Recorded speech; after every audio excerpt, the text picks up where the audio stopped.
Hey, it's Will with thefitnessnook.com. Today we're going to talk about ways that you can improve your squat. Now, squatting is a fundamental movement pattern, and by that I mean everybody should have the ability to squat. We're all born with the ability to squat. If you notice, you'll see toddlers that before they can even walk, they can get all the way down in the bottom of their squat position with a nice upright torso, and their feet are completely flat on the ground. But the problem is that as we get older, we start to get tighter, and we have a hard time. And a lot of that is because we spend a lot of time in the seated position with our jobs, whether it's office work or driving, and you get tight in your hips, you get tight in your ankles, and you lose your ability to squat. Part of my experience as a PE teacher and a conditioning coach, I saw a lot of kids that even at the age of 13, 14, were extremely tight and could not get down to the bottom of the squat position. So today I wanted to talk about some ways that you can improve your squat and work on squat form. So first thing, let's talk about squat form. So whenever you are squatting, what you should do, first thing, think about your feet. Your feet, you should have your feet about shoulder width apart, maybe a little bit wider if you have longer legs. Okay, so you can widen it out a little bit. You'll have to experiment to see where you're at based on your flexibility and your leg length. So for me, I'm going to do shoulder width apart.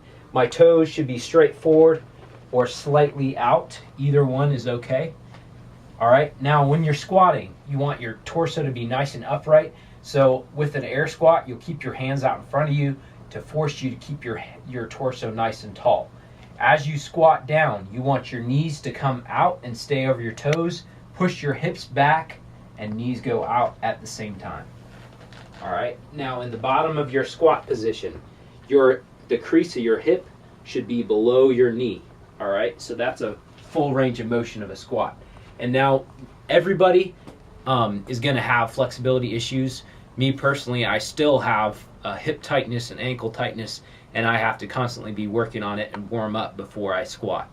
Now, if you don't have a good squat position, if you have maybe you have tight ankles or hips, that's something that you can still work on. No matter how old you are, it's not too late to start working on your squat. A friend of mine who's a trainer, she told me a story about an older guy who was in his 80s, and he could barely get out of his wheelchair.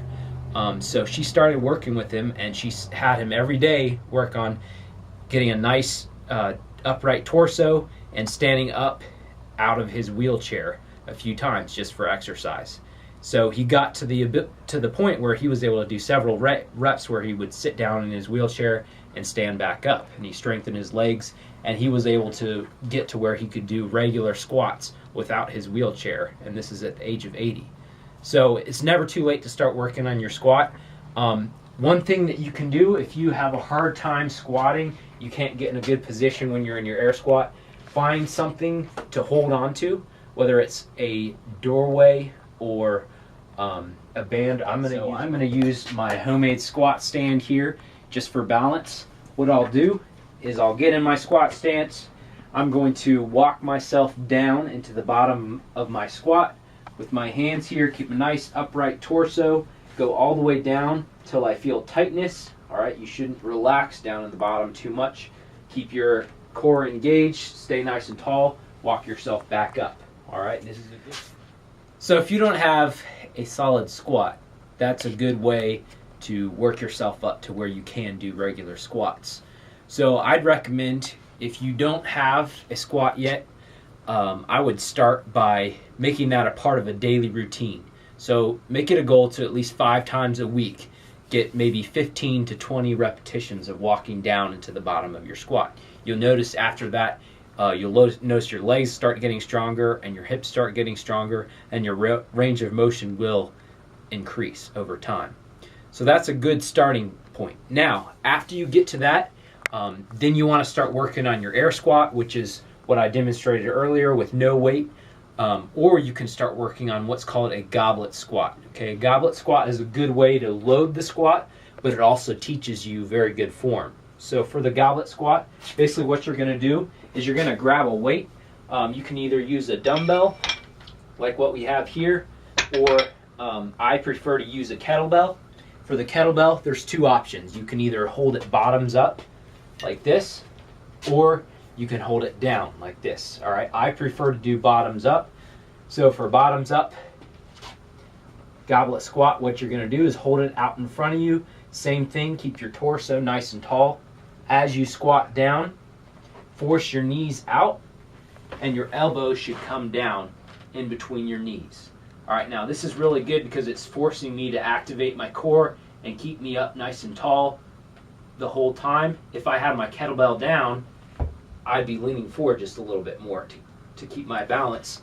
The kettlebell does a good job of keeping me nice and upright. And then stand back up. If you don't have a kettlebell, you can use a dumbbell.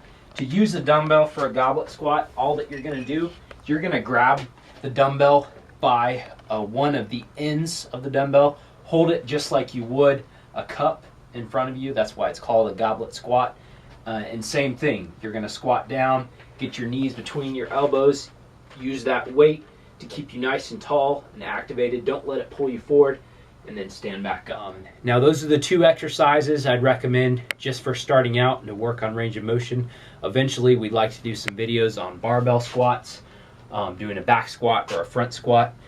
There's many variations to increase your leg strength with squats, but those are the two fundamental ways that you can start to improve your range of motion.